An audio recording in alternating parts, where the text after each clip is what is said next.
É mais do que uma entrevista, é menos do que um debate. É uma conversa com contraditório, em que no fim é mesmo a opinião do convidado que interessa. É um debate em que eu perco sempre. O Perguntar Não Ofende é um podcast assinado por mim, Daniel Oliveira, o que não faz chorar. Quase sempre sobre política, às vezes sobre coisas realmente interessantes. Pode subscrever e seguir o Perguntar Não Ofende em Apple Podcasts, Spotify ou qualquer plataforma de podcasts que utilize no seu telemóvel ou computador. Também pode ouvi-lo sempre em expresso.pt/podcasts.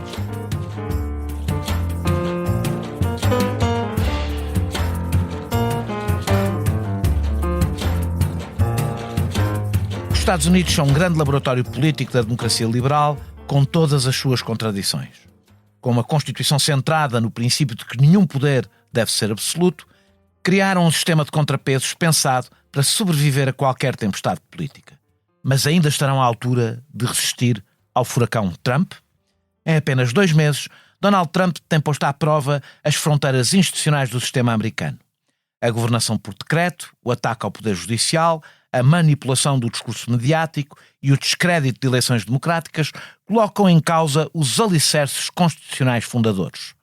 O discurso alinhado com a extrema-direita europeia, a lógica de soma zero nas relações internacionais, o desinteresse pela legalidade e o culto do líder que tomou conta do Partido Republicano aproximam este segundo mandato de uma visão imperial da presidência. A imagem manipulada de Trump com uma coroa, partilhada nas redes da Casa Branca, não foi inocente. Isto será apenas um desvio momentâneo ou uma transformação mais profunda que revela as fragilidades estruturais de uma democracia há muito polarizada e desigual? Até que ponto o próprio Supremo Tribunal, que foi desenhado por Madison, ainda cumpre as funções de guardar o equilíbrio de poderes? Ao mesmo tempo, as tensões entre poder federal e estadual, que atravessaram toda a história dos Estados Unidos, oferecem-nos um espelho para pensar o futuro da União Europeia. Poderá a Europa, com a sua complexidade histórica e cultural, alguma vez ter o seu próprio momento constituinte, ou será condenada a um federalismo de tratados, tecnocrático, e onde o povo é um ator sem papel? Ou deve pensar muito bem antes de dar passos maiores do que a sua perna? Para discutir o trumpismo na tradição constitucional americana e o federalismo como sistema político, convidámos José Gomes André. Doutorado em Filosofia Política, é investigador, ensaísta e professor da Faculdade de Letras da Universidade de Lisboa, onde ensina nas áreas de Filosofia Política, História das Ideias Contemporâneas e Estudos Europeus. É autor de vários artigos sobre federalismo e filosofia política, passando por Kant, Rawls e, claro, James Madison. Fui deputado da oposição, fui jornalista e primeiro-ministro. Fundei um jornal e a primeira televisão privada em Portugal. E para contar as minhas memórias, voltei a inovar. Memórias de Francisco Pinto Balsemão, um podcast inovador baseado no livro homónimo, narrado por voz em inteligência artificial. Disponível em expresso.pt e nas plataformas de podcast. Expresso. Liberdade para pensar. Muito obrigado, José Gomes André, por teres aceitado este meu convite. Nós vamos começar, naturalmente, pelo que está ainda mais vivo, que são as decisões relacionadas portanto, a imposição de tarifas. A imposição de tarifas, apesar de não ser nova, estas coisas não são geralmente puras, não é? Não são contraditórias e cheias de nuances. Contraria ao modelo comercial que se estruturou a ordem mundial saída da Segunda Guerra. O regresso do protecionismo revela uma faceta do sistema político norte-americano ou é um desvio pontual do trumpismo? Muito obrigado pelo convite, desde já. Eu julgo que esta questão circunstancial não está isolada das prioridades da própria administração e, portanto, eu vejo-as bastante mais como uma medida política do que uma medida económica. Até porque, normalmente, este género de políticas económicas, que é aceitável e discutível, evidentemente, tem uma dimensão, uma carga técnica muito grande. Elas normalmente têm um gabinete de estudos de fundo e a maior parte assenta numa espécie de discussão que escapa, aliás, até ao próprio tecido político e ao cidadão comum, digamos assim. E como vimos, a apresentação desta proposta não cumpriu esses critérios. Aliás, toda a encenação de Trump... E usam uma equação simples, não é? Basicamente. Justamente, ia mencionar isso. Uma equação que, aliás, não tem que ver com tarifas, e esse é um elemento interessante. Aliás, é um termo nós temos falado pouco, temos falado mais das fake news e esquecemos aquela teoria da pós-verdade, que eu acho que ajuda muito a entender a forma como esta administração vê os Estados Unidos e o mundo. Isto é, com um registro muito mais próximo do que são as percepções e não a realidade, e claramente um triunfo das convicções. Ou seja, no fundo, os factos são passíveis de interpretação, mas as convicções sobrepõem-se a qualquer tipo de planeamento político de fundo. E o momento em que se apresenta um quadro, aliás até um pouco infantil, assim num registro muito simplista, numa feira, não é? É assim uma coisa muito, muito pouco preparada. Nota-se que de facto se eliminaram esses elementos científicos e até mais detalhados, substituindo por uma fórmula que essencialmente corresponde ao déficit comercial dividido pelas exportações, o que mostra, a meu ver, uma falta de preocupação de rigor, que torna muito difícil discutir estas medidas do ponto de vista de um plano económico. Julgo que a tua pergunta ia nesse sentido. Porque um plano económico precisa de lidar com factos. Uma coisa é dizer que a União Europeia tem tarifas altas em certas matérias, outra é reconhecer como realidade que anda na casa dos 3% e que, portanto, retaliar esses 3% com 20% é evidentemente desproporcional e, portanto, julgo que deverá ter outro tipo de objetivo. Eu vejo muito mais como uma medida política e com algo até que remete quase para um campo moral.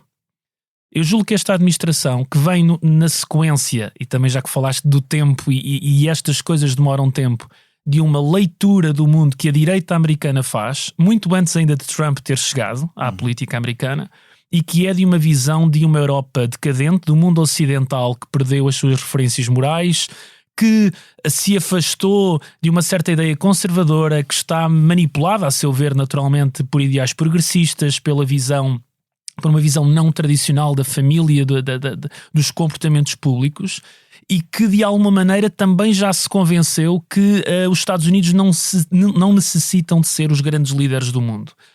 E isto é uma ideia que a direita americana tem recebido com muita perturbação. E há, a meu ver, muito claramente nesta medida uma decisão de punição da Europa e do mundo ocidental e uma decisão de punir e de castigar a globalização. Ou seja, aliás, é interessante ver até o ponto de vista linguístico, se reparares, que a forma como Trump fala de tem estado a enganar-nos, tem estado a tirar partido de nós. Nós somos os otários, somos o... Sim. Ou seja, não há propriamente... E inclusivamente nota como quando esse tipo de decisões que já quase de dimensão moral... Há uma aceitação de um sacrifício da parte dos próprios Estados Unidos. Ou seja, Trump apresenta isto como nós até sabemos que estas medidas vão trazer algum prejuízo no curto prazo, mas estamos dispostos a esse sacrifício porque isto faz parte de uma ideia maior, que é realmente a de cortarmos com este abuso dos quais somos vítimas. Deixa-me só andar para trás e aproveitar o teu conhecimento da história dos Estados Unidos. Há um debate fundador sobre as tarifas, quer dizer, que não é de hoje, está longe de ser de hoje. Os Estados Unidos seriam hoje uma mera potência agrária, não sei se me posso arriscar a dizer isto, se não fossem as políticas tarifárias e o subsídio às indústrias defendidas por Hamilton.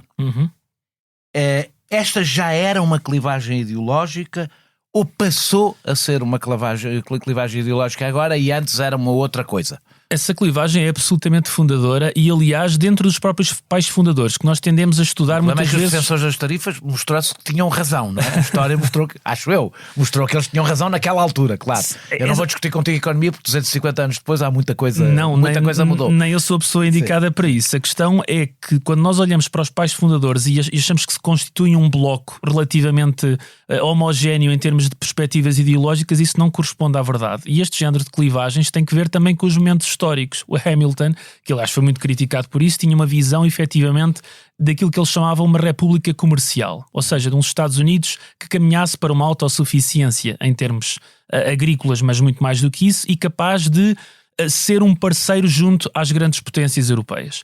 Em sentido contrário, Madison e Thomas Jefferson em particular defendiam uma república agrária segundo os modelos de uma autossuficiência baseado numa certa ideia, de uma ideia quase do renascimento, de um homem simples que na sua vida frugal usufrui dos lucros imediatos do seu trabalho. E Hamilton, em sentido contrário, promoveu ainda no século XVIII a constituição de um banco central, incentivos às indústrias, a centralização da dívida, ou seja, uma série de mecanismos que nós hoje associamos à existência e as tarifas. Que essencialmente, que depois modelam mais o século XIX, ou seja, o final do século XVIII ainda é o primeiro momento de tentativa de uma industrialização da América, Que por isso é que eu digo que não vou debater aqui a economia, mas que por isso mesmo precisava de algum proteccionismo, ou seja, as fases nascentes de determinadas indústrias, ao contrário do que está acontecendo nos Estados Unidos, geralmente precisam de alguma proteção antes de irem ao confronto, à competição com o global. O mesmo não acontece com indústrias decadentes, não é? Claro, e além disso há a questão até da posição dos Estados Unidos relativamente ao mundo, porque o século XIX é o mundo britânico, não é? E portanto que era por um lado o seu parceiro, mas do qual os Estados Unidos se mantinham constantemente na sombra, e por isso um país que cresceu muitíssimo em termos demográficos, mas que em termos industriais continuava a ser muito embrionário e mesmo até, enfim, terciário quase no plano mundial. E nesse sentido o proteccionismo, que teve o seu auge no final do século XIX, com McKinley, mas não só, e que era aliás uma política muito cara aos republicanos, já vamos falar disso, tinha um objetivo muito específico, que era justamente de promover uma industrialização em massa e uma aceleração muito considerável das indústrias nos Estados Unidos. E, portanto, nesse sentido, esse proteccionismo tem um plano e tem um objetivo. Julgo que aqui, passando para 2025, é mais difícil detectar esse plano e essa necessidade, e por isso é que eu me referi ao tal elemento político e moral, porque julgo que faz parte essencialmente de uma visão do mundo de Trump, muito mais do que um plano meramente económico. Na realidade há um discurso de Trump que não é novo, ou seja, desde pelo menos dos anos 80, ainda quando não sequer tinha supostamente ambições políticas, e até não era claro se seria do Partido Republicano ou do Partido Democrata, portanto, desde os anos 80 do século passado, bem entendido, que ele defende, que é das poucas coisas constantes em Donald Trump, é a defesa de um proteccionismo tarifário.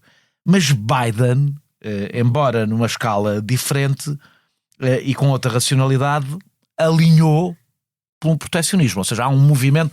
O que eu queria tentar, já percebi o teu ponto de vista, que há aqui uma dimensão moral e política que ultrapassa a estratégia económica, e que isso difere, por exemplo, do que era a política de Biden, mas há mesmo uma ruptura, ou estamos a assistir a um movimento que Trump torna talvez mais espalhafatoso?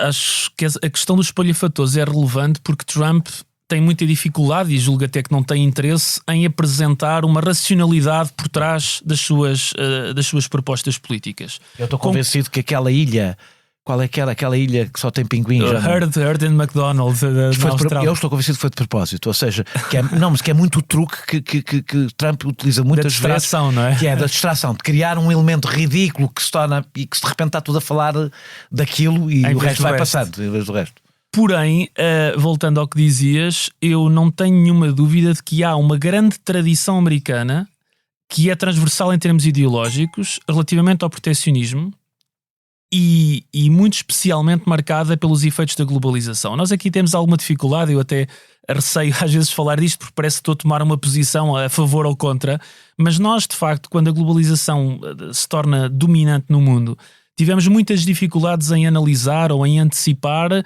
os seus danos colaterais.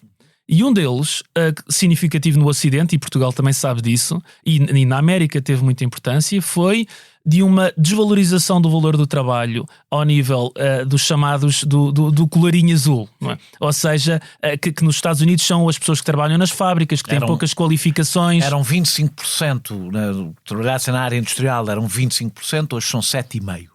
Sendo que não resulta só da globalização, resulta da automação também. Naturalmente, mas repare, e sobretudo estamos a falar de um grupo de pessoas que, ao contrário também de uma certa posição que em Portugal aqui há uns anos foi famosa, são pessoas que têm muitas dificuldades de se reinventarem. São pessoas que têm 50 anos, que trabalharam há 30 ou há 25 em fábricas, e que na verdade são constantemente marginalizados e até automarginalizados de alguma maneira, e que são claramente os descamisados do século XXI. Na América isto teve especial importância porque boa parte da mitologia norte-americana anda em torno disto, ou seja, o século XVIII e XIX muito focado no agricultor, no produtor, mas o século XX o mundo americano vive muito do homem simples que trabalha muito na fábrica, e não necessariamente tanto pelo elogio do cientista ou do homem de serviço ou do homem da tecnologia. Isso, aliás, vê-se isso é muito recente. Isso, aliás, vê-se no discurso político. Claro, aliás, é perceber que a grande parte das campanhas norte-americanas fazem-se não necessariamente nos grandes centros urbanos,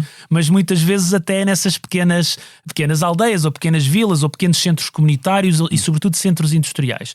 e, portanto, não só tem uma importância muito grande do ponto de vista do sistema eleitoral norte-americano, na faixa da ferrugem, não é? Toda aquela zona do Michigan, do Wisconsin, etc. Mas até do ponto de vista da mitologia americana, ou seja, para pessoas que não têm nada a ver com isso e que vivem no Arizona ou na Califórnia, a degradação da indústria americana é uma facada no ADN dos Estados Unidos.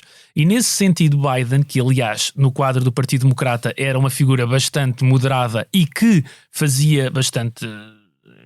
falava muito da sua juventude e das suas origens humildes e ligadas ao mundo industrial, estava sempre a sublinhar isso, da Pensilvânia, etc. A explicar porque é que ele conseguiu ganhar o Trump também em alguns swing states. Justamente na zona do Midwest, onde ele recuperou e onde Clinton, lá está, que não pertence a esse mundo, tinha perdido. Não só não pertence, como deixou bastante claro que o desprezava, não é? Várias vezes, até pelo discurso, no discurso quase... Ela nem foi ao Wisconsin sequer na campanha eleitoral. Depois é que descobriram que afinal se calhar estava em jogo.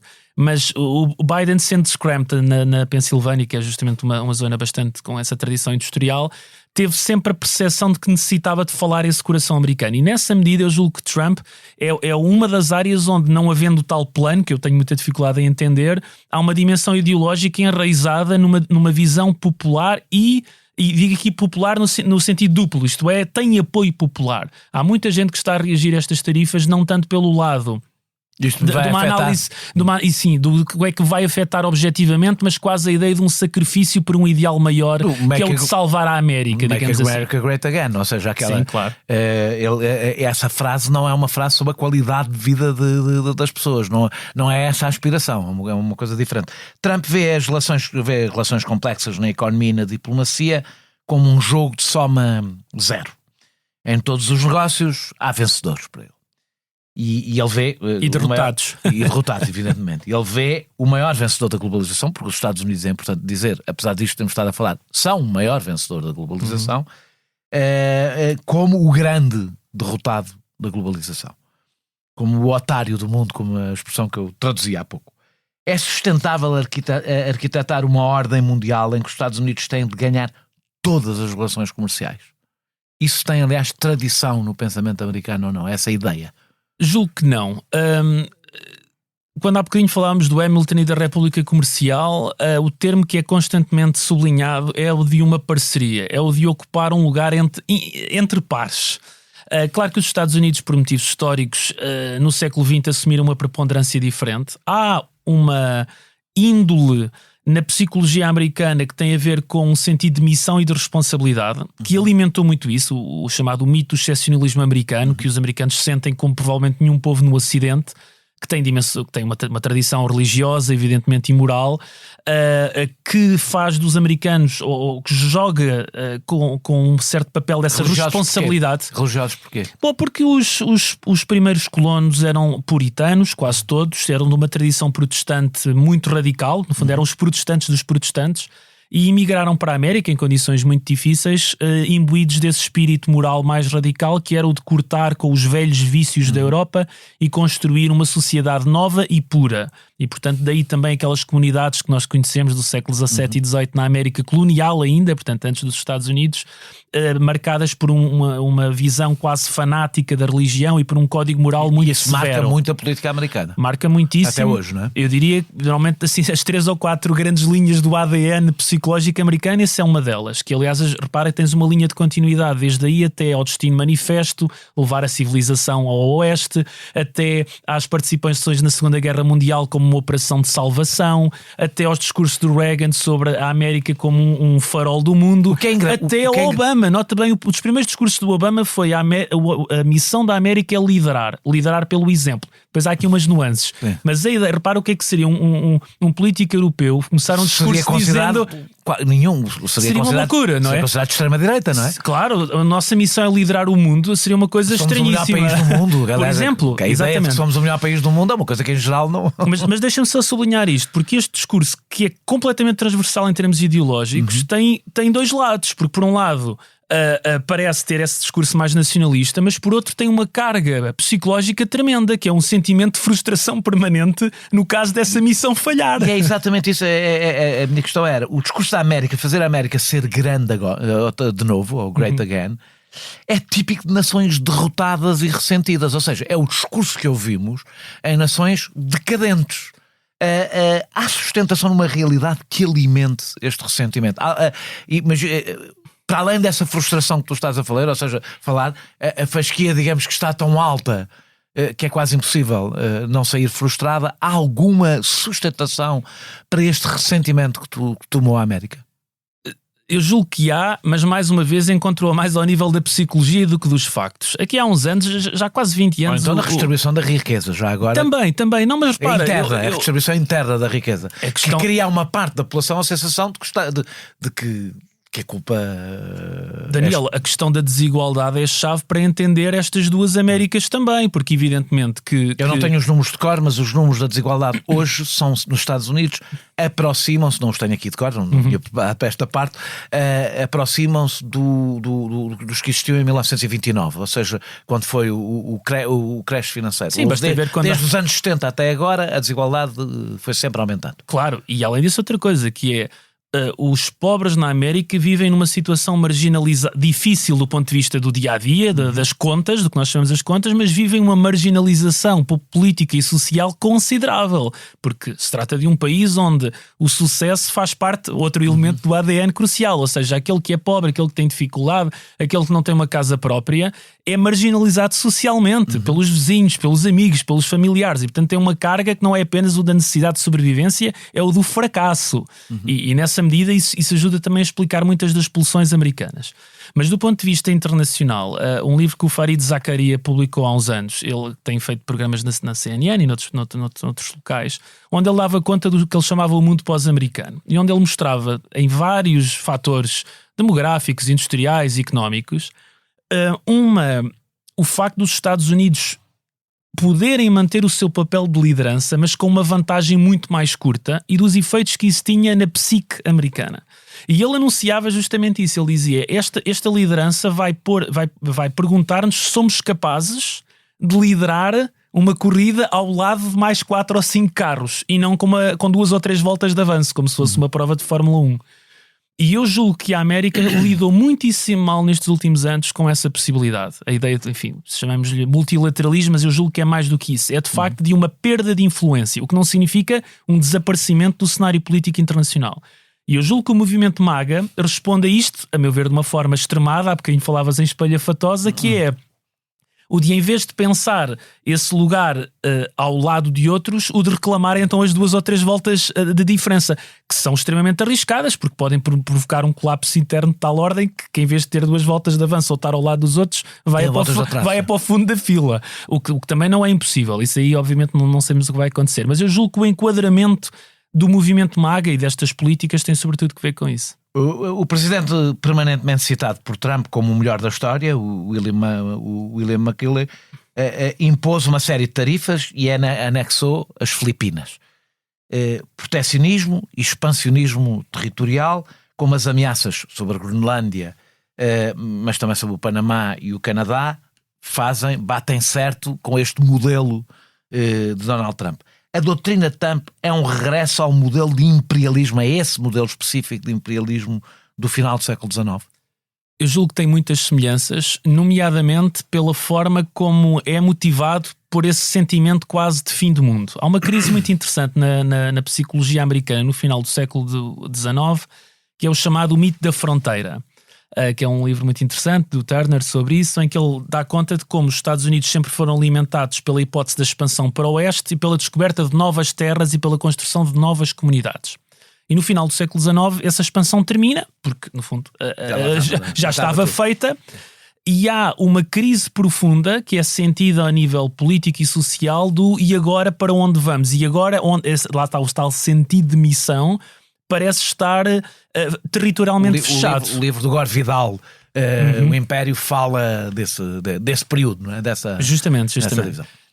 E o imperialismo americano, que não é só das Filipinas, embora as Filipinas sejam um elemento importante, há também o envolvimento numa guerra com a Espanha nas Caraíbas, nomeadamente por Cuba, e um dos slogans, aliás, um dos cartoons do final do século XIX, é uma imagem muito interessante, que é uma águia, não é? Com o símbolo da América, com as patas no continente americano, e depois com uma das asas até às Filipinas e outra até às Caraíbas. E no fundo, e o título é O Império Americano, que responde a boa parte dessa crise, isto é, com a hipótese, mesmo que neste caso, enfim, muito pequena e que teve depois resultados muito frágeis, de uma América que vê no expansionismo pela primeira vez na sua história uma espécie de resposta a uma crise existencial. E no entanto, com uma lógica totalmente oposta aos supostos valores fundadores dos Estados Unidos. Justamente, mas anti-imperialistas, anti-imperiais. Não é? Sem dúvida, Daniel, mas uma das dificuldades de entender a alma americana está na complexidade e variedade destes fatores, porque há muitas Américas, há muitas tradições culturais profundamente antagónicas, aliás, digo muitas vezes isso dos americanos, que são um povo, nesse sentido, muito juvenil. Isto é... Todo o chamado Novo Mundo, não é? Verdade.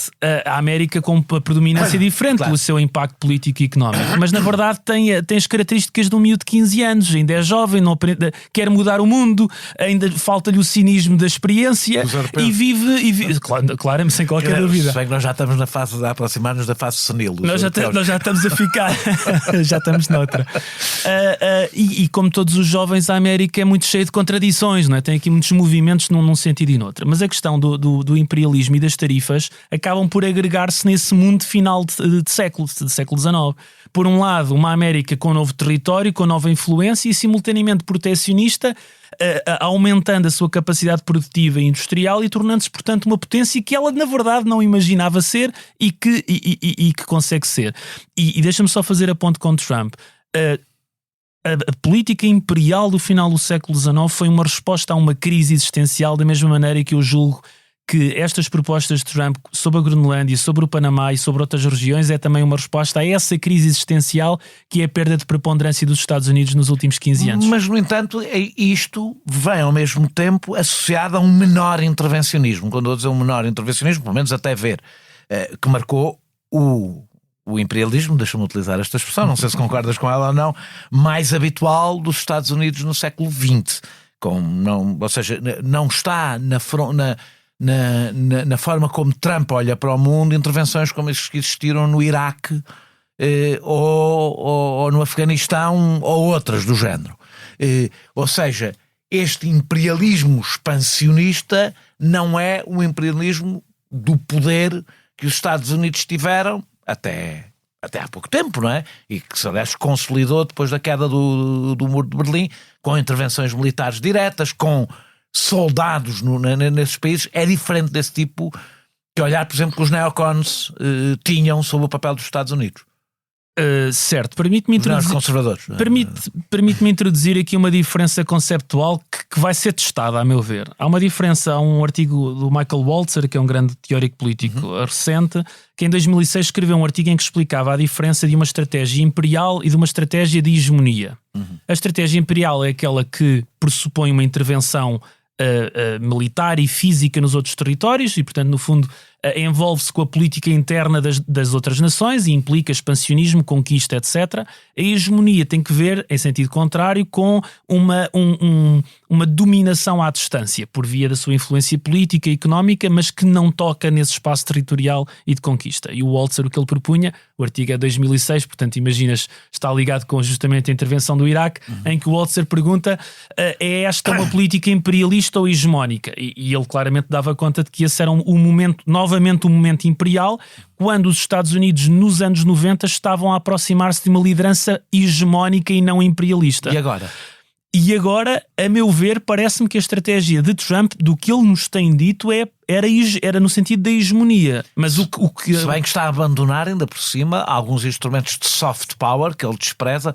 A USAID não é propriamente um organismo humanitário. É de influência política. É de influência política que ele está a destruir. E eu não sei se é de propósito ou não. Está, na realidade, a entregá-los, em alguns países, está a entregá-los à China, por exemplo.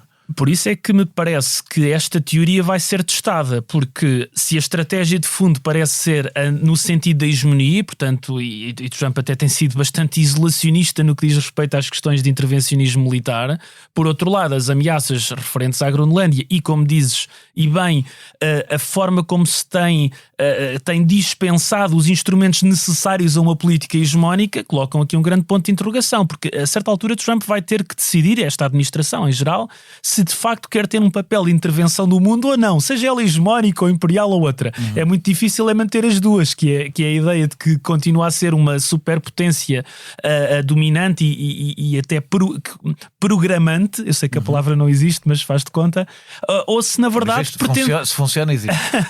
ou se prefere na verdade fechar-se sobre si próprio e então aí praticar um isolacionismo há anos 20 do século XX. E essa pergunta sinceramente não tenho resposta, acho que é imprevisível. Vamos falar um bocadinho mais da relação de poderes internos. Em pouco mais de 2 meses, Donald Trump virou de pernas para o ar as relações de poderes dos Estados Unidos, governando por decreto, a máquina administrativa do Estado, com a task force de Musk, que aliás me levantou bastantes dúvidas sobre a solidez do próprio Estado enquanto organização autónoma nos Estados Unidos, quando comparado, por exemplo, até com outros países europeus, mas não é essa a minha pergunta, e a ordem geopolítica e militar que temos estado aqui a falar. Esta sensação de caos resulta da rapidez do que está a acontecer ou das coisas inéditas que estão a ser feitas? Bom, julgo que as duas infelizmente não são compatíveis e provocam uma erosão institucional que já está de alguma maneira a suceder do ponto de vista cultural e social há mais anos. Eu há muitos anos que dou uma cadeira de teoria política norte-americana, onde falo das questões institucionais e do sistema político como um todo. E este ano fiz o aviso aos alunos que se calhar é a última vez que é uma cadeira de teoria política, vai passar a ser de história política. Portanto vai passar a ser... Nós vamos falar várias coisas aqui. Houve um tempo em que era assim. Um dos motivos pelos quais isso pode vir a suceder é claramente o que esta administração está a fazer, nomeadamente pelo discurso anti-institucionalista e pela sua transversalidade, que tem apoio popular. Esta é uma parte que talvez nós tenhamos mais dificuldade em aceitar. Ou seja... A forma como nos últimos... Como? Até cá, até também, na Europa, sem dúvida. Mas com uma variedade impressionante. Um dos estudos de opinião mais recentes que mais me impressiona nesse aspecto é feito pela Gallup há vários anos, mede a popularidade ou a aceitação das pessoas das grandes instituições e tradições americanas. E esses valores têm estado a degradar-se nos últimos 20 anos tão aceleradamente que neste momento já só há uma instituição acima dos 50%. Não estou a falar dos 80 ou 90. Já só há uma. São as Forças Armadas. São as Forças Armadas. É a única que ainda aliás, tem... o que também está a acontecer nos outros países. Até em países onde as Forças Armadas não tiveram, nem têm a relevância que têm nos Estados Unidos. Justamente. A partir daí é sempre a descer. Bombeiros, polícias, escolas, jornalistas, juízes. Bom, o Congresso, por exemplo, anda na casa da aprovação dos 7%. Portanto, 93% dos americanos acham que o que se passa ali é uma desgraça. A presidência, as igrejas, por exemplo, as associações civis, os grupos, enfim, dos bairros, tudo isso a é razão visto... porque isso está a acontecer dava-nos um programa inteiro. Dava um programa inteiro. Mas devemos pelo menos pensar nas consequências. O que eu neste momento vejo na América, e evidentemente, como já sublinhaste, não é um fenómeno americano, é um fenómeno com muita importância na Europa e é bom preparar-nos para ele, é o que nós podemos chamar uma espécie de nihilismo social. Aliás, havia uma expressão, enfim, para não entrar aqui num discurso demasiado académico, mas o Emile Durkheim, grande sociólogo, tem um livro sobre isto. É um nihilismo acomodado, não é? Não é propriamente, ao contrário de movimentos revolucionários que destroem qualquer coisa para construir sobre ela uma ou outra nova, parece-me ser um nihilismo acomodado, no sentido que é a partir dele próprio derrotado, não sei. Por isso, particularmente suscetível à manipulação e à demagogia, porque não é um nihilismo engajado, não é um nihilismo revolucionário do século XIX. Sim, não é para construir um mundo novo nas cinzas do mundo decadente. Justamente, é o contrário, é para tirar fotografias às cinzas. E isso é que, no fundo, é mais perigoso. O Durkheim utilizava um termo para isto, que é o termo de anomia. Anomia, portanto, é o oposto de lei, é um mundo que está sem referências. E eu não falo aqui de referências de valores morais, falo de referências institucionais. As pessoas deixaram de acreditar na informação que recebem, no professor que as ensina, no padre que faz a celebração, na ciência. Acha que os bombeiros estão a ir para aquele sítio, mas não devia ser para outro, que os juízes são corruptos, que os políticos obviamente são todos corruptos, e portanto todas as instituições tradicionais que nós conhecemos, que são os pilares das nossas revoluções liberais e democráticas, são neste momento vistas por uma maioria das pessoas como instituições fracassadas e, às vezes, inúteis. Isto é uma política de terra queimada do ponto de vista institucional que abre a porta a quê? Bom, soluções de vendedores de banha da cobra, soluções místicas, soluções apressadas. Uma das coisas mais interessantes do MAGA é a promessa de uma vitória rápida. Aliás, Trump ontem disse, os jornalistas perguntaram-lhe, mas esta renovação da indústria americana vai demorar quanto tempo? E ele disse 2 anos. Isto é uma insanidade total, alguém achar que em 2 anos as empresas vão... Quer dizer, que esta renovação da indústria americana se faz num período tão curto. Não faz. Mas este tipo de promessa floresce num território nihilista, como nos chamava há pouco, e acho que juntaste uma ideia interessante, que é de um nihilismo acomodado e amorfo, que justamente tem muito pouca capacidade de resistir a um discurso ilógico, a um discurso populista, e nós vamos ter isto na Europa muito, muito rapidamente. A democracia americana depende de um sistema de contrapesos e, em princípio, a eventual vitória de Trump não seria motivo para alarme se esses contrapesos funcionassem. Este sistema é assim tão robusto, ou seja, perante um presidente com uma enorme vontade de expandir o seu poder e congressistas e senadores dependentes do seu apoio e tudo mais do que acabaste de falar, é verdade. Eu devo dizer que sempre desconfiei da ideia de que as instituições, sempre desconfiei, não nos Estados Unidos, em geral, sempre tive a convicção de que estes contrapesos só funcionavam porque nós achávamos que eles funcionavam. Porque nós acreditávamos que eles funcionavam e, portanto, ninguém se atrevia a dizer não. O que é que isto nos diz? A rapidez com que Trump conseguiu fazer algumas coisas, o que é que nos diz sobre esses contrapesos? Eles degradaram-se ou, na realidade, eles sempre só existiram porque havia uma aceitação geral de que eles tinham que existir? Eles funcionam no quadro de uma fragilidade que tem uma relação complexa de equilíbrio entre a qualidade desses mecanismos e a qualidade dos protagonistas que os põem em prática. O James Madison, que realmente era um tipo inteligente, que é o grande criador do sistema político americano, fez uma espécie de degradação do que era preciso e que eu tenho pensado muito por estes dias.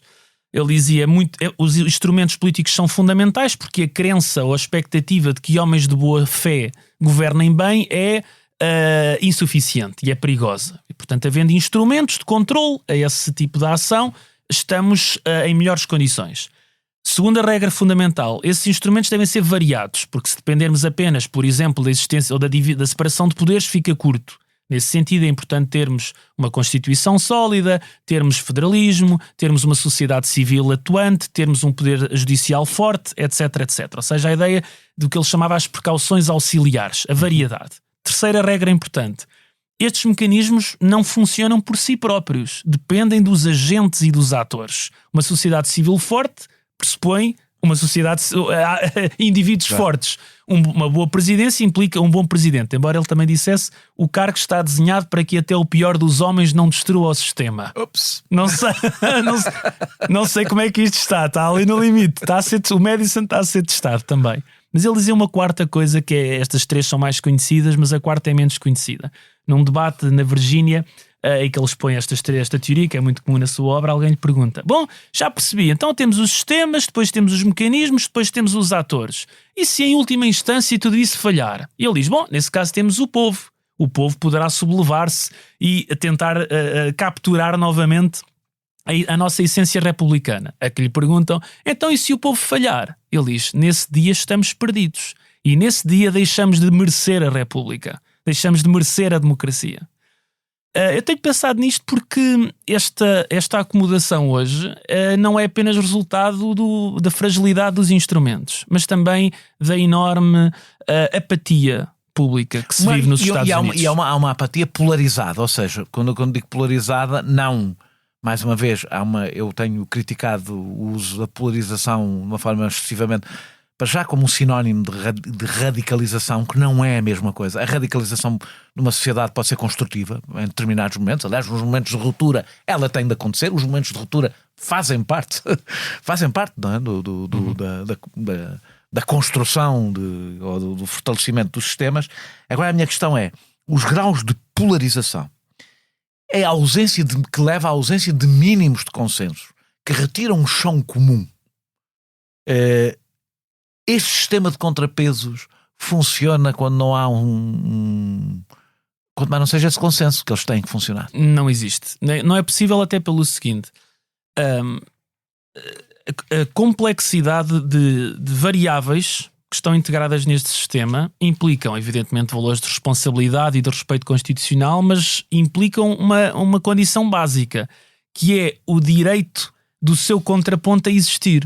E aquilo que neste momento, e a administração de Trump neste aspecto tem sido, diria, única na história, que é a reclamação não só de um papel preponderante, convenhamos que isso tem séculos, ou seja, as discussões entre o poder do presidente face ao tribunal e face dos tribunais e o Congresso, etc., é uma questão típica do sistema, mas a forma como ele pretende esvaziar e até considerar ilegítima a ação dos seus, enfim, companheiros, digamos assim, de sistema político. Isso é perfeitamente novo. Ele conseguiu neste momento silenciar o Congresso de uma forma bastante perturbante, embora deva dizer, podemos falar disso mais daqui a pouco, que há algumas brechas e que há, sobretudo, a meu ver...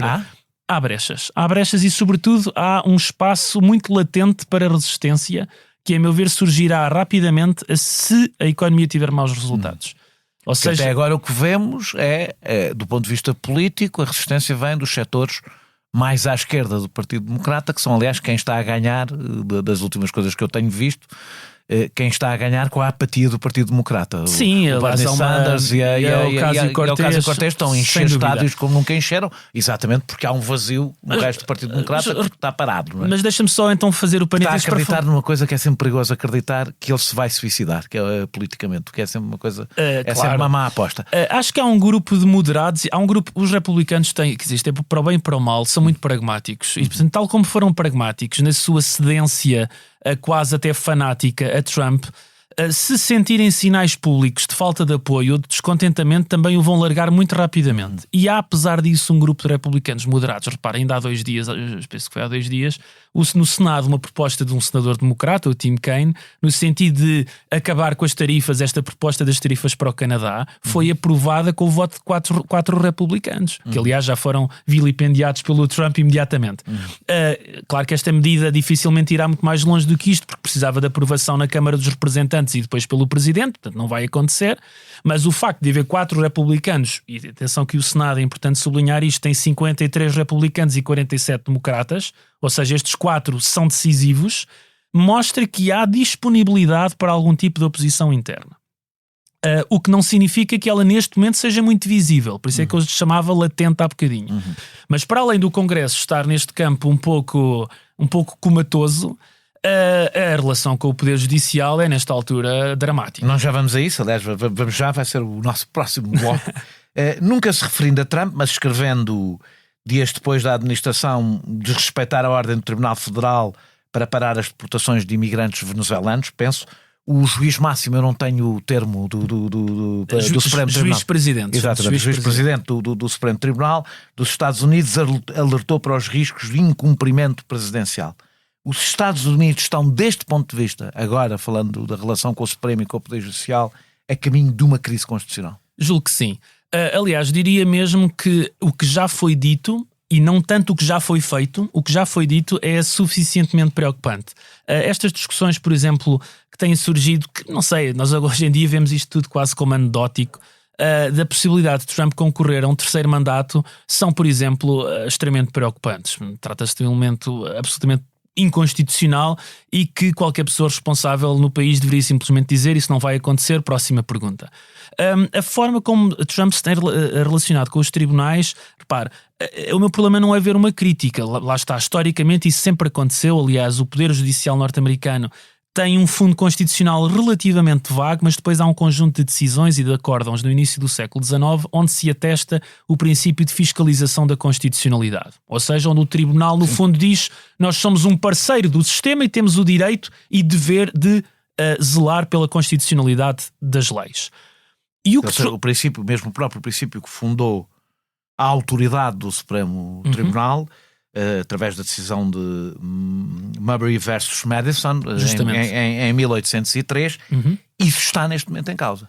Isso está neste momento em causa porque há uma avaliação da parte da administração de que as decisões judiciais referem-se a uma análise política e não jurídica. Ou seja, no fundo, a grande crítica que neste momento está a ser feita é a de que os juízes estão a opor-se à vontade do Presidente, e sendo a vontade do Presidente legítima relativamente às matérias em causa, os tribunais não se podem pronunciar, confundindo uma decisão política com jurídica. Sendo que é importante as pessoas perceberem que os poderes dos tribunais nos Estados Unidos não são iguais ao modelo europeu, não é? Ou seja, nos Estados Unidos o Poder Judicial tem uma maior preponderância, pode-se dizer assim, na própria definição até do sistema político do que tem na Europa. É verdade isso que eu estou a dizer. Sim, isso é verdade, até pelo peso que tem a jurisprudência, claro. E porque em última instância os tribunais nos Estados Unidos e sobretudo o Supremo Tribunal e alguns tribunais federais pronunciam-se sobre matérias que criam um precedente que tem uma validade política muito relevante. Portanto, há muitas questões que cá não existem. Enfim, diria que são bastante raros os casos, talvez mesmo quase inexistentes. E o que tem surgido, esta situação provoca uma tensão fundamental. Repare, essa tensão é histórica e obviamente há muitos momentos em que os tribunais federais empurraram a América num certo sentido, ora mais progressista, ora mais conservador. Mas o que estamos a assistir agora é diferente.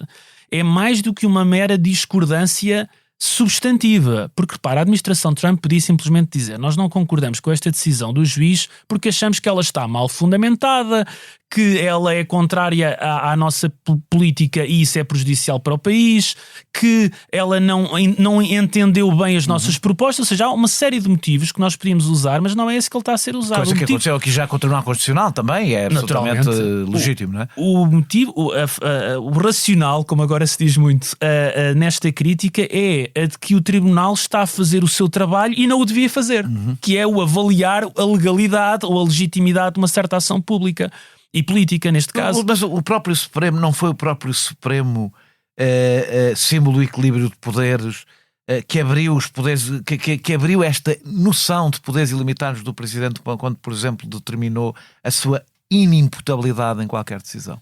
Ou seja, a porta não foi aberta pelo próprio Supremo. É provável que sim. Nota o seguinte: há uma ironia em tudo isto.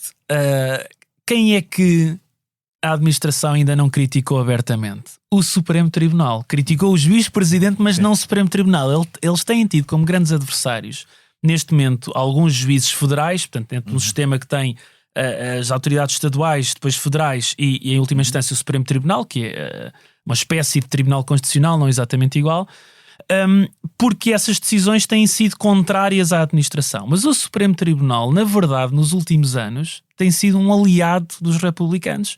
E Trump fez questão, aliás, de que isso sucedesse com uma série de nomeações no seu primeiro mandato, que permitiram uma série de coisas. Enfim, nós também demoraríamos muito tempo a analisar. A mais famosa, a questão do aborto, naturalmente, mas há todo um conjunto de outras áreas, nomeadamente... Essas nomeações também foram facilitadas pela necessidade, pelo fim da necessidade de precisarem de 2/3 para essas nomeações.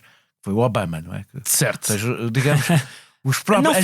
As vítimas têm sido muitas vezes contribuído para... Não foi Trump que inventou a ideia de um Supremo Tribunal ideológico, sim, sem dúvida. Mas digamos que terá sido talvez o primeiro que dele tirou partido. Sim, é verdade. Do ponto de vista da política ambiental, do ponto de vista das políticas económicas, do ponto de vista de leis de financiamento partidários, enfim, a lista é bastante longa. Mas neste momento o Supremo Tribunal é uma das poucas instituições em que os republicanos ainda confiam. E é precisamente por isso, e aliás é uma coisa que tenho curiosidade de ver nos próximos tempos, se esta luta contra os tribunais vai chegar ao Supremo Tribunal, porque ele é um aliado fundamental das decisões de Trump. Pode começar tudo a ruir, não é? E neste momento ainda não houve nenhuma questão de fundo, até por uma questão de tempo, não é? Porque as questões que chegam ao Supremo Tribunal, eles depois decidem se vão avaliar, aquilo demora algum tempo. Ainda não chegou nada de fundamental ao Supremo Tribunal. E eu diria que a administração Trump correrá um risco gigante se também entrar em conflito com o Supremo. Ainda tentando perceber se as coisas são inéditas ou não, há num passado uma manipulação do Supremo, que foi quando o Roosevelt tentou aumentar o número dos juízes para contornar as resistências ao New Deal, por uma boa causa, do meu ponto de vista, mas ainda assim esse também é um caminho que ainda pode acontecer ou não? A Constituição estipula que cabe ao Congresso organizar o Poder Judicial. Organizar aqui no sentido logístico, isto é, de determinar a forma como os tribunais federais operam. E relativamente ao Supremo Tribunal, as competências estão definidas constitucionalmente, mas a sua composição está aberto. Ou seja, neste momento o aumento ou diminuição ou dias de reunião do Supremo Tribunal está de facto em cima da mesa, ou pode estar em cima da mesa. E talvez possa fazer sentido face à utilização que tem surgido desse órgão. Durante muitas décadas o Supremo Tribunal foi visto como um espaço do qual se desejava ter um equilíbrio institucional importante. Mas Roosevelt fez isso. Roosevelt aumentou de 5 para 9 e assim nomeou 4 que não estavam lá e ficou com a maioria. E houve, aliás, discussões no período de Biden para se aumentar de 9 para 13 e no fundo o argumento contra, como podes adivinhar, foi mas nós agora aumentamos para 13, o próximo aumenta para 17 e um dia destes estão lá 100 e tal. E ele acabou por resistir a essa pressão.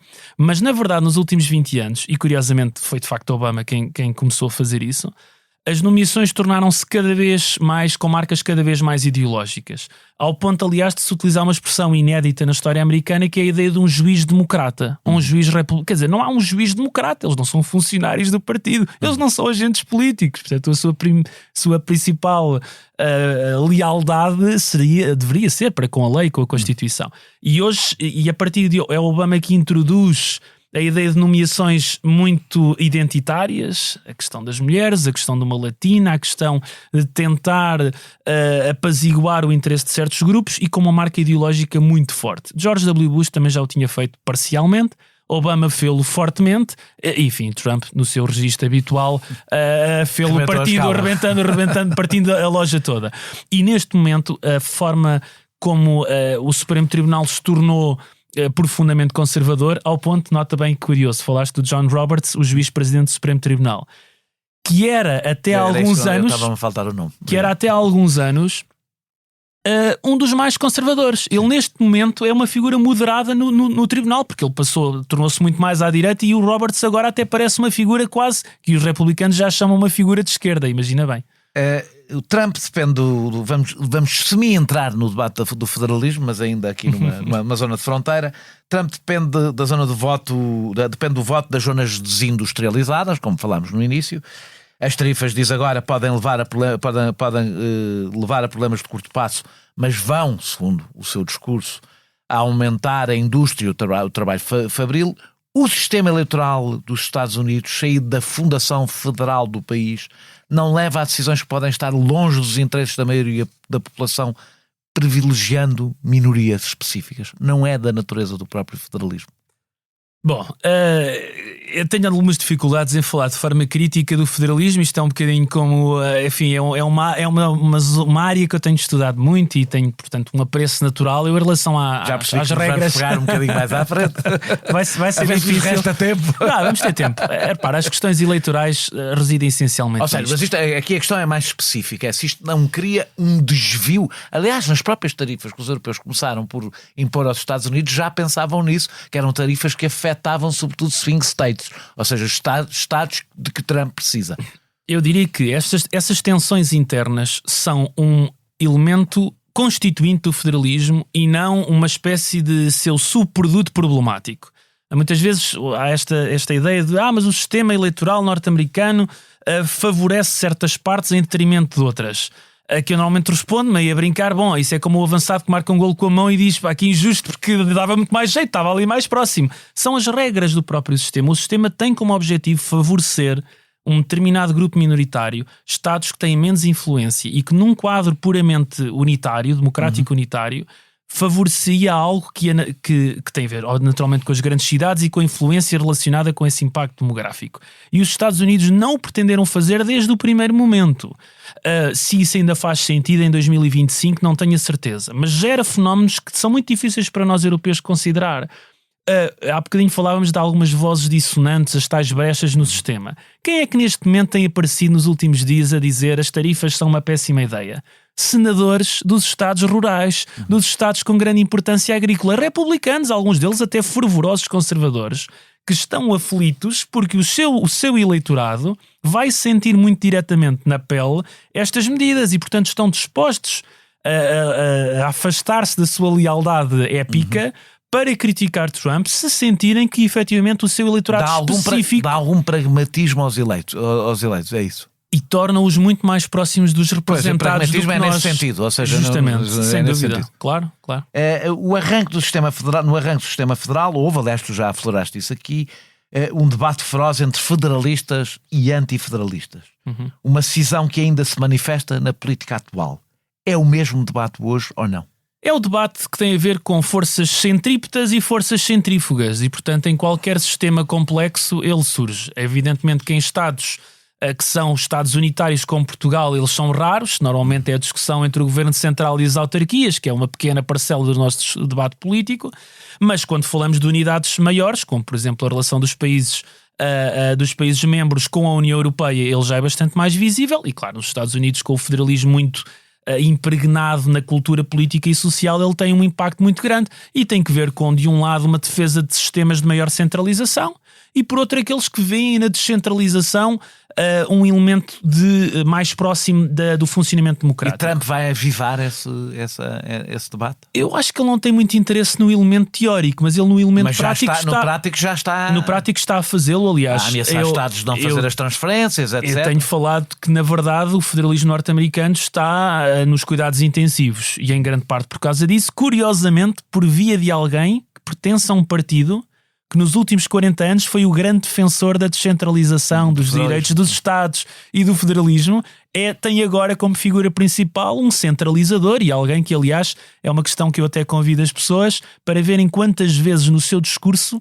no discurso de Trump, é que ouvem a palavra Estados. Ele não fala dos governos estaduais, é como se não existissem. São uma espécie de regiões administrativas distantes. Porque, na realidade, o Trump não fala de nenhum poder que não esteja sob a sua alçada. Até porque, repara, do ponto de vista do sistema, este é um dos maiores problemas. É que não só há Estados democratas, como os próprios Estados republicanos, mesmo que sejam do mesmo partido, têm uma espécie de... Há aqui um caráter muito orgulhoso das suas prerrogativas e das suas competências e, portanto, quando o Trump diz vamos fazer deportações não sei onde no Arizona, o governador do Arizona diz logo, então e eu não sou informado sobre isso, a polícia entra lá como, quando? E qual é o nosso papel nessas matérias? Enfim, se calhar estou a dar um mau exemplo, que o Arizona até é das zonas mais conservadoras nessa matéria.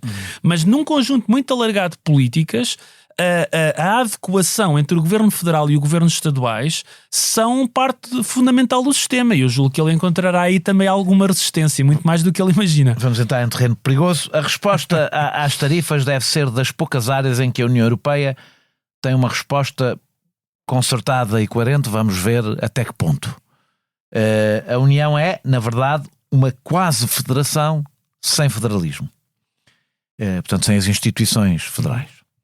Estou longe de ser um federalista europeu, pelo contrário, mas onde é que podemos traçar os paralelos com os debates travados nos Estados Unidos entre federalistas e não federalistas? Que lições podemos tirar para a Europa, entendendo aqui a Europa, já agora que nós temos um mau hábito, como União Europeia. A União Europeia não esgota toda a Europa, longe disso, aliás. Eu julgo que há duas ideias importantes e em nenhuma delas eu vou fazer uma propaganda do federalismo. Acho que o federalismo é um instrumento político que tem uma dimensão social e cultural e económica, como é evidente, e é uma opção. Ou seja, não é uma inevitabilidade e não é em muitas matérias uma necessidade. Aliás, há inúmeros exemplos de países que se tornaram federalistas nesse sentido opcional. Um caso mais ou menos conhecido é o da Alemanha, onde na verdade esse federalismo foi quase imposto pelos americanos na sequência da Segunda Guerra Mundial. E os outros quase todos através de guerras, não é? Também. Mas Itália, o que eu quero dizer é que alguns regimes tornaram-se de forma mais natural do que outros. Não é um sistema federal típico, não é um mas clássico. Está ali a meio caminho, não é? Certíssimo. Até por isso mesmo, porque no fundo o federalismo nós devíamos falar no plural. Há federalismos, há sistemas. Quer dizer, a Rússia também é uma federação, mas é um exemplo de uma federação tão centralizada que quase escapa. É uma federação autoritária, não é? Portanto, certíssimo. Autoritária. E portanto é um elemento muito centralizador do sistema. Eu acho que há dois elementos aqui que são importantes do ponto de vista das lições, se quisermos. Um é que a situação que a Europa vive há muitos anos, não é particularmente distinta dos Estados Unidos no momento em que eles optaram pelo federalismo. É evidente que há uma carga histórica muito, muito grande, há um conjunto de guerras entre Estados, há a diferença das línguas. Não desenvolvas que já vamos aí. Já vamos aí. Deixa-me perguntar-te primeiro que há quem entenda que o momento constitucional norte-americano foi irrepetível, fruto de um contexto histórico único.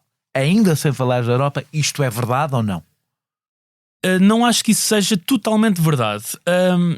Até porque uma atenção ao quadro no qual ele surgiu mostra-nos que pequenos detalhes teriam sido mais do que suficientes para que os Estados Unidos não se tivessem tornado uma federação. Exemplo. E não tivessem um final histórico.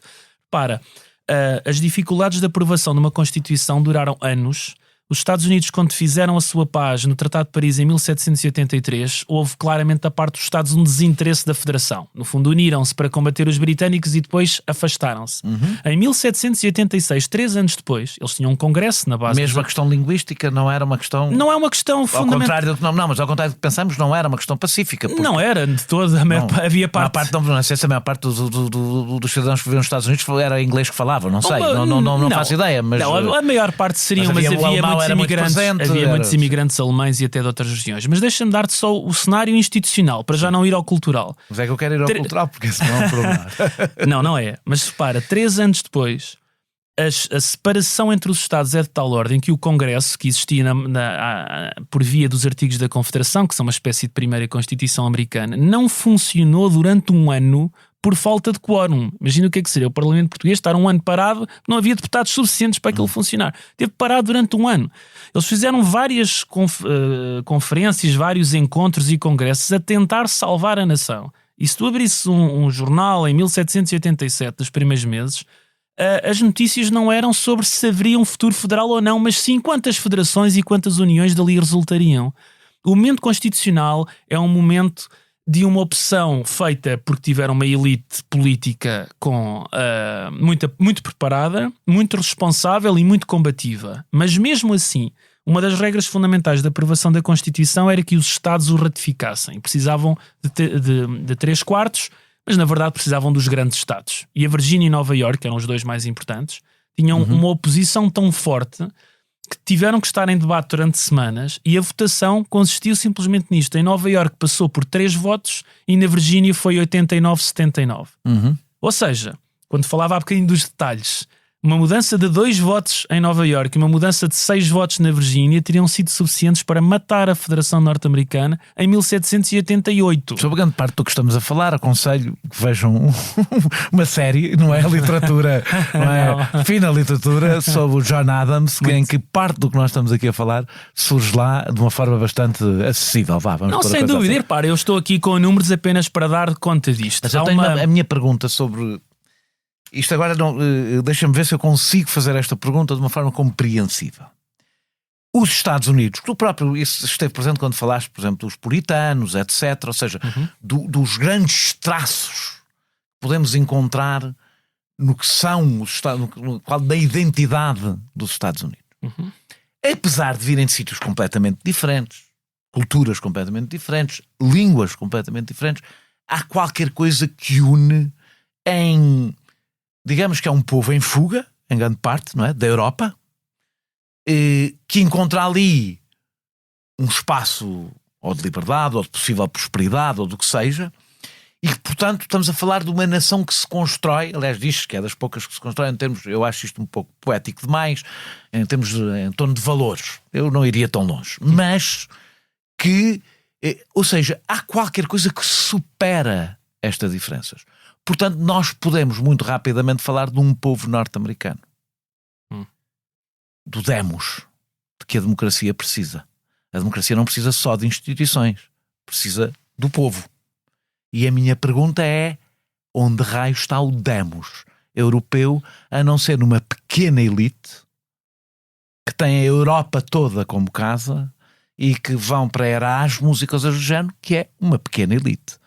há um Demos europeu, é que havia um Demos, mesmo que a informação havia um Demos norte-americano. Tenho algumas dificuldades, vamos discordar um bocadinho, também faz parte. Não, neste tema tenho a certeza que vamos discordar praticamente tudo. Mas é um tema que eu gosto. Sem dúvida, eu também. Vou tentar responder-te num minuto, ou em 2, vá. As teses sobre o Demos americano foram construídas por historiadores americanos do século XX que procuraram reconstruir a mitologia americana, dando-lhes a impressão de que sempre tiveram um Demos. O Demos americano aparece por via de um conflito dramático que é a Guerra Civil. E Antes da Guerra Civil não há um Demos americano. É exatamente a pergunta que eu tinha aqui para te fazer. Exatamente como estás a pôr. Que papel teve a Guerra Civil na consolidação dos Estados Unidos como uma verdadeira nação? E a minha pergunta é, tirando quando foi o fim da Segunda Guerra, a Europa tem esse elemento que não seja estritamente burocrático e de relações institucionais que construa uma federação europeia? Bom, diria que a Segunda Guerra Mundial já é traumático. Já passou há algum tempo. Já passou, sem dúvida, mas está na base da criação do próprio entendimento europeu. Mas deixa-me só dizer-te o seguinte para também ser claro sobre qual é a minha posição nesta matéria. Uma coisa que eu estou a pôr logo à defesa? Não, tranquilo. Uma coisa é dizer que o federalismo é um instrumento que pode ser útil para a Europa. Outro é, julgo que seria um erro catastrófico, o de imitar o que se passa nos Estados Unidos. Ou seja, o federalismo europeu a existir, ou uma opção federal europeia, não tem de copiar os elementos americanos, até porque, e esta é a parte em que concordo contigo, há características específicas da construção histórica americana que os europeus não têm. E dou-te muito rapidamente duas. Um é o elemento religioso. A questão do protestantismo é crucial. O protestantismo assenta na ideia de convênio, de um acordo de uma população e de uma comunidade. Aliás, havia um problema com os católicos, não é? Porque não correspondiam a essa... Justamente. A dimensão do pacto, que é um sinónimo de federalismo, tinha uma raiz religiosa fortíssima na América colonial, e que na Europa hoje manifestamente não existe, e portanto esse elemento é um dos elementos que está de alguma maneira em falta. E depois havia a questão da importância que se dava no autogoverno e no governo das comunidades locais, que rapidamente para os colonos americanos surgiu como uma solução para o problema de como é que nós vamos unir uma série de colónias, então já estados, mantendo ao mesmo tempo estas tradições locais. E aí o federalismo surge como uma resposta mais ou menos óbvia. Mas começavam do zero. Essa é uma grande diferença em relação à Europa. As rivalidades europeias são constitutivas do que é a Europa. Claro, mas por isso enquanto ali acontecia ao contrário, não é? Sem dúvida, e até por outro motivo, porque o federalismo norte-americano junta elementos relativamente essa inexistência de conflitos históricos com uma lógica de interesse muito forte. Os americanos não são muito fortes em geografia, como sabes, mas nessa altura conseguiam olhar para um mapa e ver a norte o Quebec, que ainda era inglês, a Louisiana, que era francesa, e a Flórida, que era espanhola. Ou seja, estavam rodeados pelas 3 maiores potências coloniais da época. E, portanto, também há um pragmatismo. Eu também me concordo. É importante afastarmos desta ideia apenas quase um conjunto de semideuses que, imbuídos das melhores intenções, optaram por um esquema político formidável. Foi muito mais pragmático do que isso, enraizado nestas questões religiosas e políticas e culturais, mas muito motivadas pelo interesse prático. O que me leva a perguntar se a Europa não tem, para além dessa proximidade em alguns aspectos, sobretudo institucionais, não tem interesse em fazê-lo. Agora, eu julgo que aí devemos estar abertos à possibilidade disso surgir. Eu até sou a favor de uma federação global. Eu sou um internacionalista. Portanto, a federação global, um mundo sem fronteiras era o que mais me agradaria. Portanto, a pergunta não é só se tem interesse em fazê-lo, é se tem condições. E se não tendo condições, não se levanta o problema que tu próprio levantas, em coisas que li tuas, de estarmos a construir uma federação, na realidade, sem as instituições democráticas. O que eu tenho sentido, e o que me fez ser cada vez menos europeísta, é que nós estamos a entregar poderes democráticos em instituições não democráticas. Ou seja, nós estamos, na Europa, na construção europeia, a amolecer a nossa democracia em vez nós temos neste momento burocratas não eleitos a vetarem ou não vetarem orçamentos de Estado aprovados por eleitos, que é talvez a perversão última do parlamentarismo democrático. Não é? Subscrevo. Aliás, Eu imagino que sim. A minha pergunta é: se não tendo condições, não é um risco que dá. Por isso eu utilizei o espaço, um passo maior do que a sua perna. Mas então temos duas opções. Neste momento temos uma espécie de federação sem federalismo, que me parece a pior de todas as soluções na Europa. Até há gente a discutir a construção de um exército europeu sem governo europeu, e uma pessoa pergunta quem é que os generais obedecem. E sem enquadramento institucional Nenhum, também, né? quer dizer, no fundo, quem é que são, como é que se planeiam as suas ações? E quem manda? Já agora, eu sempre que Claro. alguém quer saber quem manda Quem é que nessa manda? pessoa E armada, eu não é? pergunto, junto só o onde, quem é que manda? Porque, por exemplo, esse exército europeu o espaço europeu está confinado ou também vai à África ou à América do Sul? Também não sabemos, não é? Agora, a questão tem que, a meu ver, é ou a Europa faz um recuo, e nessa medida um recuo, se calhar pré-Maastricht, a uma espécie de associação de Estados com interesses económicos, talvez sociais e culturais. Pode não ser tudo, tem que ser igual. Não é pré-Maastricht tudo. Pode ter. Estou a falar do ponto de vista institucional, sim, pode ter naturalmente. fronteiras abertas, pode claro. ter maior coesão económica do que tinha. É uma opção. Se quiseres me perguntar do ponto de vista estritamente teórico, também acho tão improvável como o federalismo.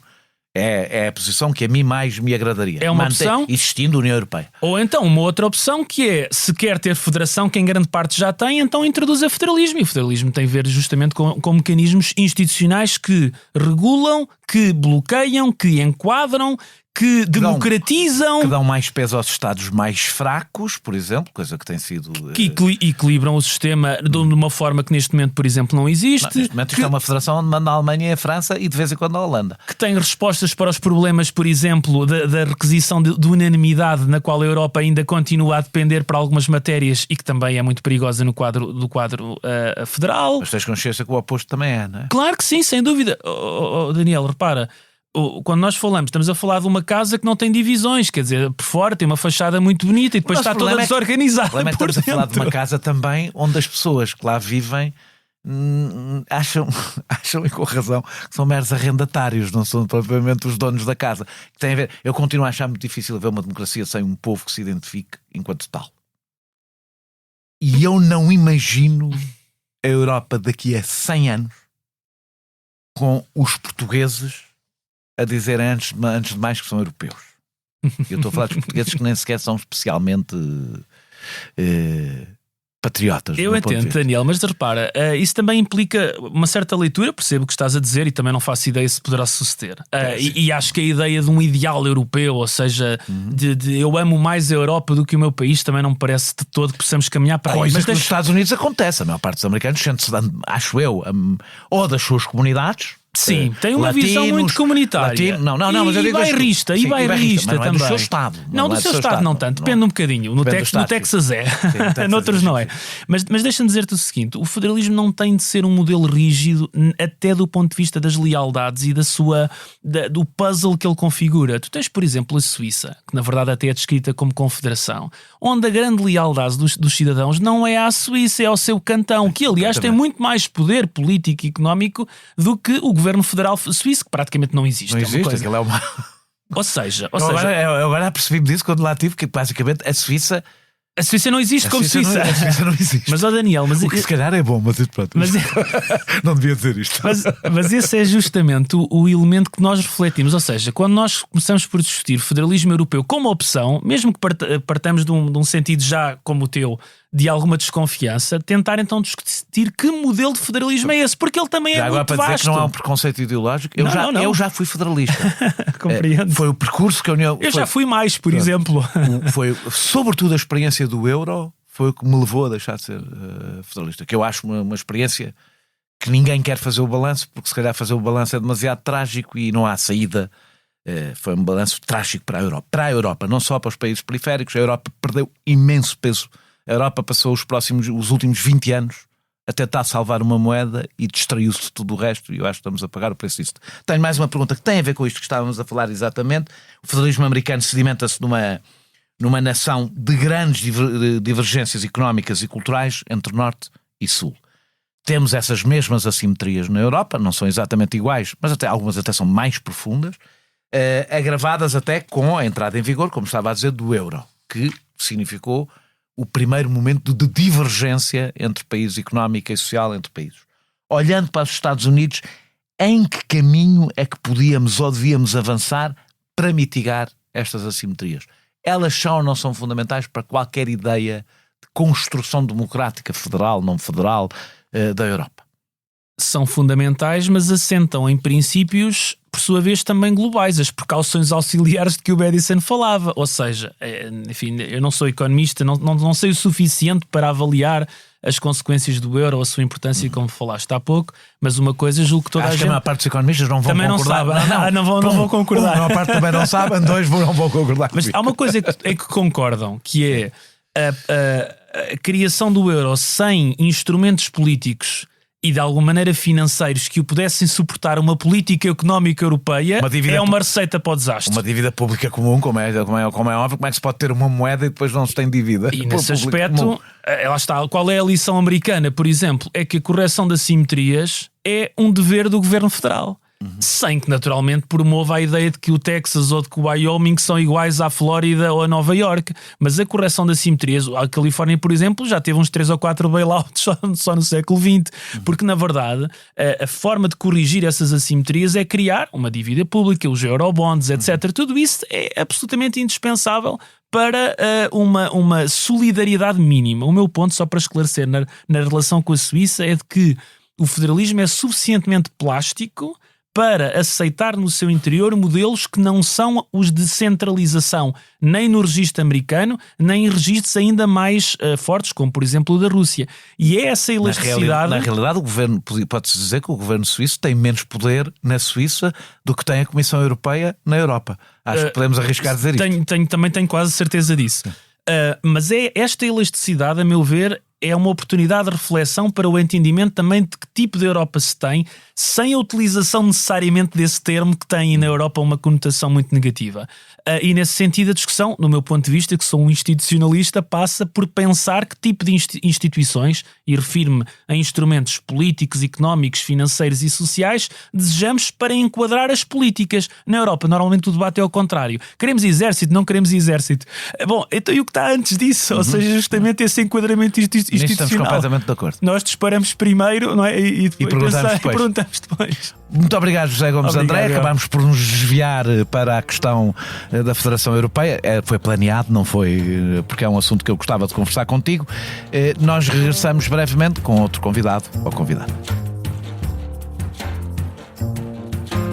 Este episódio teve a produção e edição de João Martins, música de Mário Lajinha, grafismo de Tiago Pereira Santos a partir de ilustração de Vera Tavares.